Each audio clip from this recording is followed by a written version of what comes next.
Hello, everyone. So today we went out with the kids and we were having dinner and we were talking about how their day went. And it turns out that today they spoke about what to do in case of an active shooter in school. And that was very interesting. So we had that discussion. And my wife, she was born and raised in California. So she did see not school shootings, but shootings around the neighborhood where she lived. When I was 12, I think that's when I was living in Fresno, California. Did get to witness a few drive-by shootings, and somebody shot up like two houses down where we lived. So, but anyways, as far as what is new and what is not new, is maybe so some things do change, but it's more of this perception as far as what is normal, and by that I mean is this is where I'm going, I guess. So there's this saying that everybody's heard for some time now, especially with the invention of social networks with the smartphone and Facebook as it started, that and TikTok. So this is the saying that the internet amplifies ideas and narratives. And so now it doesn't say anything about good ideas or bad ideas. It just says that it amplifies it. So yes, last year there was an active shooter in Texas, and it made the news. It went everywhere because, I guess the police did not want to engage. That was something that didn't really expect, I suppose. So you actually expect them to go and take care of business, but they were, anyways, I'm sure you heard about that stuff. So it is something to ponder about as far as today's landscape. Me as a parent, how to navigate these conversations, these ideas, and when it comes to having those conversations about relationships. So I'm assuming that before someone gets into a relationship, they know the person. I can think of a saying, no, not saying a song, a phrase from a song. I'm assuming that it is somewhat old because the person that sung it was Elvis. I don't think he wrote it. But anyways, it says something about fools rush in. And well, I guess that's supposed to imply that it's not a good thing to rush in. So I guess we're supposed to know the person very well before we actually end up in a committed long-term relationship. I'm assuming that there's this whole thing about friendship. And when it comes to the topic of friends and friendships and relationships, I guess you can't really have that without trust. Now, I know that some might say that trust is just granted right from the get-go, and some people think no, actually trust is earned, just like respect is earned. So, but in this new landscape with social dating apps, now I'm not too familiar with them because I haven't been in the dating scene for quite some time, since I've been married for a couple of decades. But I know it's a thing. I know it's up and running, and a lot of people use it fairly frequently. And like I said, when it comes to kids, and that's something that's up and running, and how to have these conversations. But so friendships, trust in the online platforms, and everybody walking around with a smartphone. Now, full disclosure, my oldest, he's a teenager. He's 14. He doesn't quite have a smartphone yet. He has a Gab phone, GABB. So yes and no. So not quite, but I know that's coming. But anyways, when it comes to relationships, friendships, trust, communication, I guess we have to make a distinction, or at least I have to teach this to my kids to get familiar with, or to try to make sure you understand the framing of what is normal or what is expected, I guess, maybe. So in the distinction between ambiguity and clarity, and when you are starting to meet someone, how do you get to know somebody? Oh, I guess time is how you get to know someone. But in my opinion, you have to know them fully, right? The more you trust them is because the more you know them and the more you know their inner workings. Do you know the best parts of them, the worst parts of them, right? Because, as far as I'm concerned, everybody has a sense of agency, right? Everybody has a free will. Everybody has some kind of choice to make, even if it is a reaction. So then we have to go into the conversation of how is someone going to react, right? And when you don't know somebody all that well, I guess time will tell. And we are creatures of habit. We will fall into the same routines. We are similar. We react to this situation, that situation is probably the way they're going to react in the future. So we seem to think, but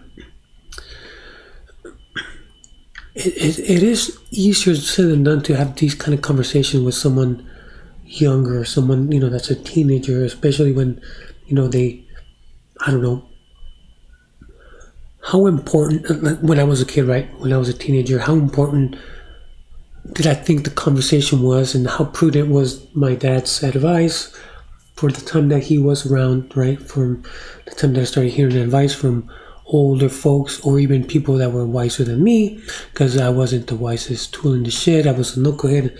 I did rebel. I guess I ran away, metaphorically speaking. I had a lot of unhealthy coping habits, and so. But how do I know?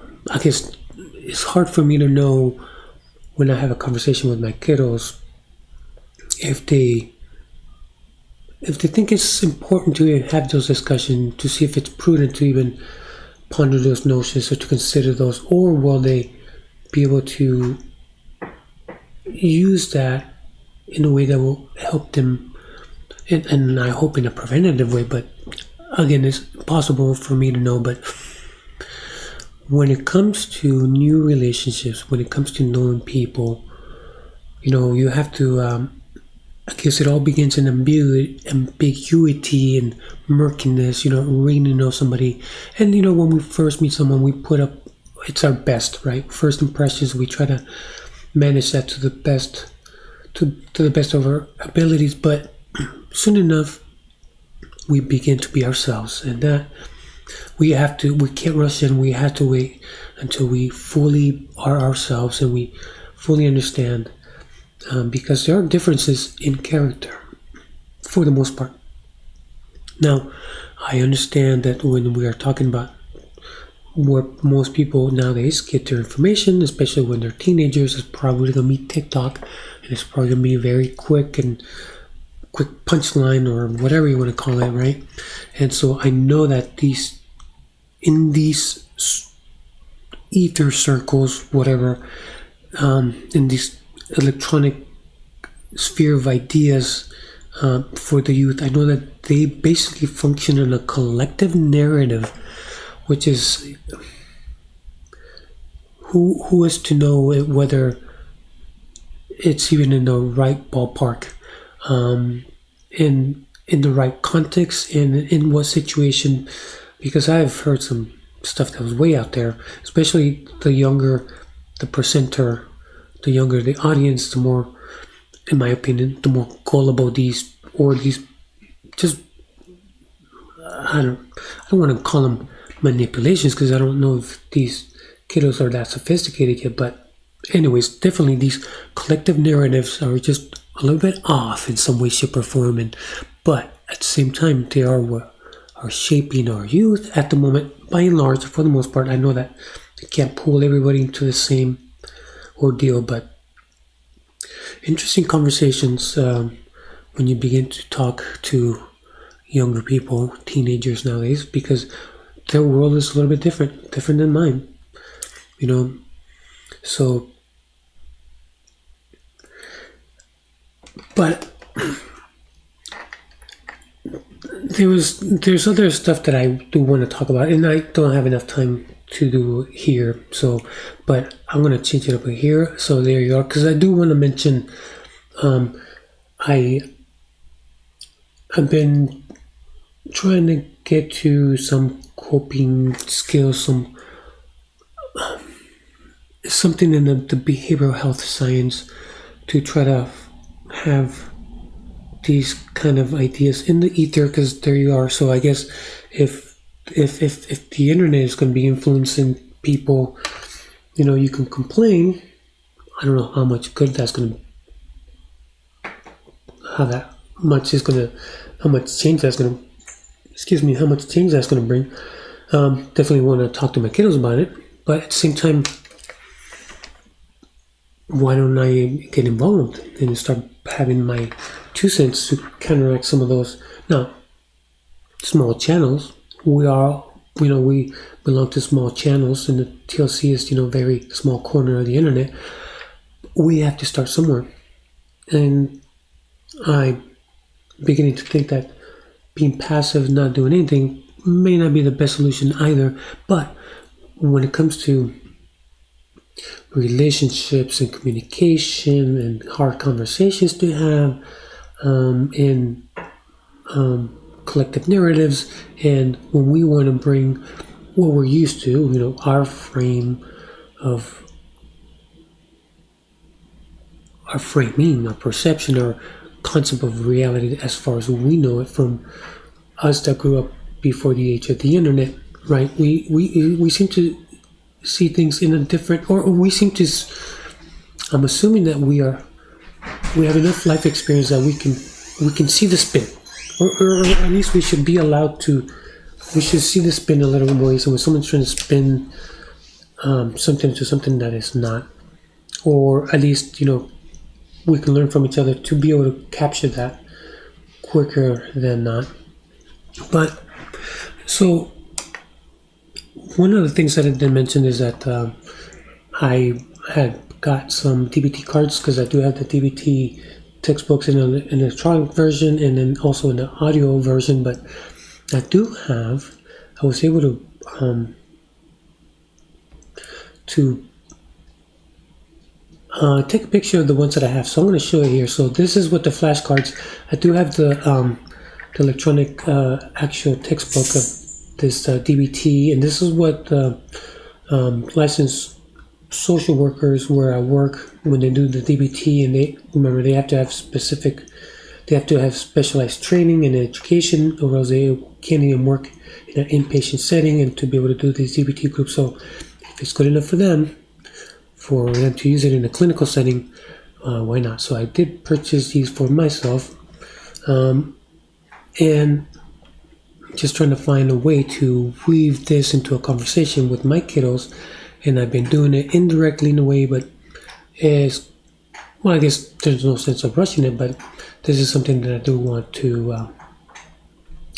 at least the concepts, I do want to incorporate those into our conversations. But yeah, there's I think like 52. I don't know if it has to, it reminds me of the year, right? 52 weeks in a year, or I guess the playing cards is something 52. I don't. Anyways, but yeah. So the group, there's 3 different sections. One is interpersonal affective skills, and then the other one's mindfulness skills, and then the third one is emotional regulation. Because I mentioned on my last video, I mentioned these philosophers, and mainly C.S. Lewis, because he is one that was atheist and then became Christian, and then he did give his 2 cents when it came to that, after his encounter with Christianity.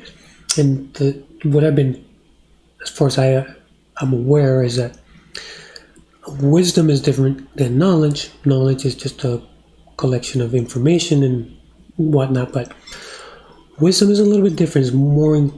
It incorporates more than just information. So not just intellectual IQ, but there's a different realm where I guess some people will call it emotional IQ, and then the third one is morality IQ. So the less morality IQ you have, the less emotional IQ you have, you might have a high intelligence when it comes to information, and but I'm assuming, well, as the literature says and the behavioral science says that people do suffer when it comes to relationships, and including even because remember these are subject matter experts. These are the PhDs, the doctors, they're very well versed in a particular type of information, right? A discipline.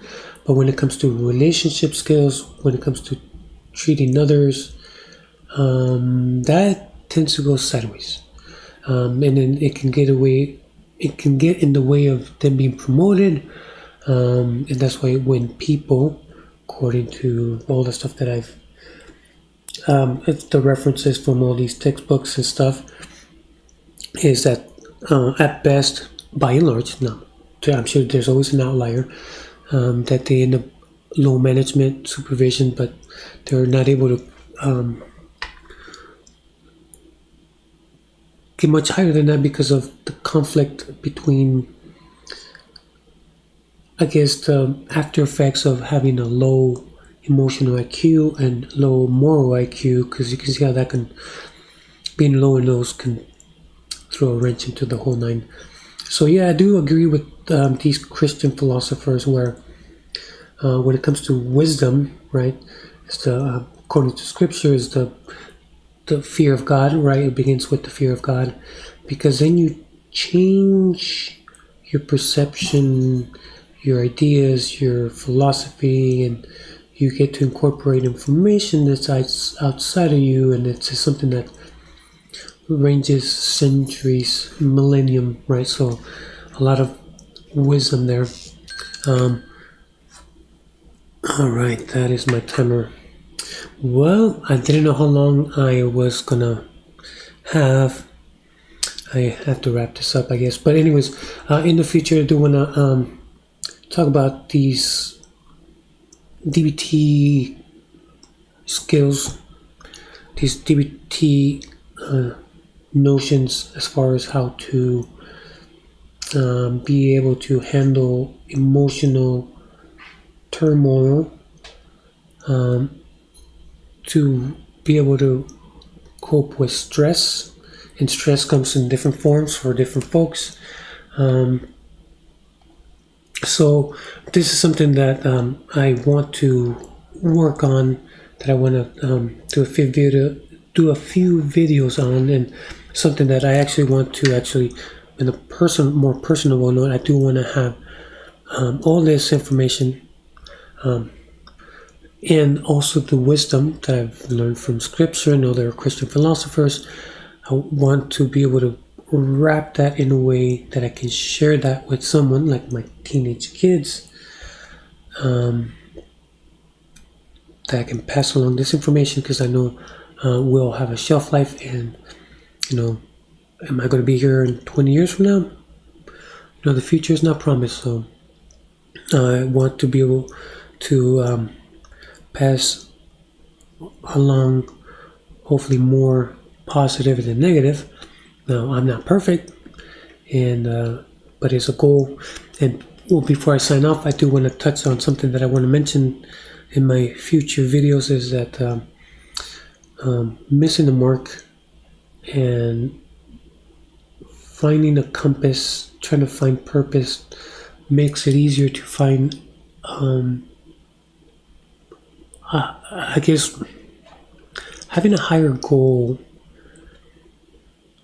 as a Christian helps once you sort it all out, in the everyday life, whenever you're within, so internally, and with others, so we can love our neighbors, right? But it's something that, like I said, I don't have time now, and probably won't have time.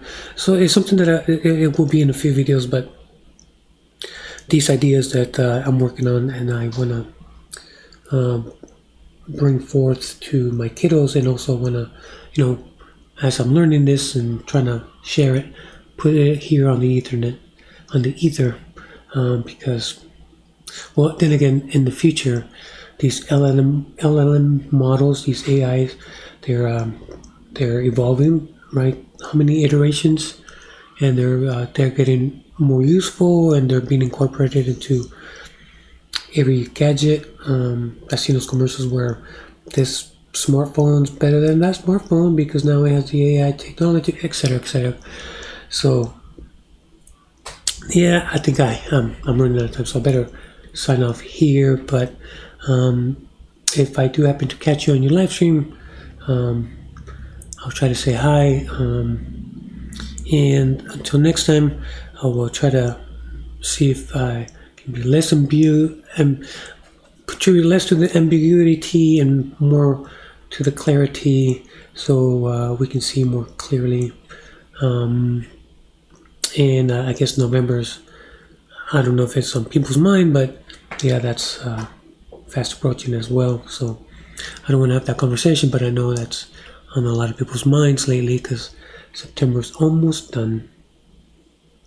So will we be able to cope? Will we be flexible enough, metaphorically speaking, to be able to have enough stress tolerance so we don't go down a downward spiral whenever we encounter significant events throughout the course of our lives, and as we, you know, our kids are our future. So when it comes to the future, we don't neglect the future as well. So what do you think? But anyways, Alex Luna for Le Solo Sol. Until next time, folks. I guess this is where I will leave it. And until next time, I will see you.